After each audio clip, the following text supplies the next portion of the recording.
संवेद श्रीगुरु जो आहे ना, इतरही जरी असले तर नाथ महाराजांनी अगदी स्पष्ट लिहिले की जे पार विधी निषेधाच्या अति झालेले असले इतकेच नाही, जे आपल्या स्वरूप महिमेत रममान झाले असले, ते निर्विकल्प समाधीला प्राप्त झाले असले, अष्ट सात्विक भाव प्राप्त झाले असले तरी ते आमच्या काहीच उपयोगाचे नाही.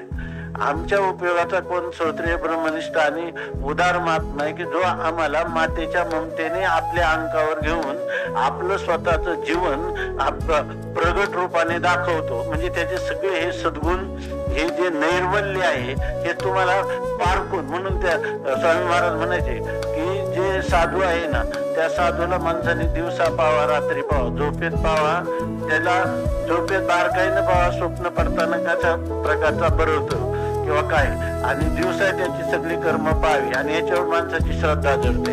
म्हणून निर्मळ हे श्री गुरुचं पहिलं लक्षण सांगितलं. जे जे देव निर्मळ, याचा अर्थ त्यांच्या बाह्य क्रिया किंवा त्यांच्या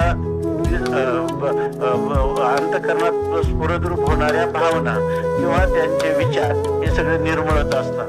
असं जीवन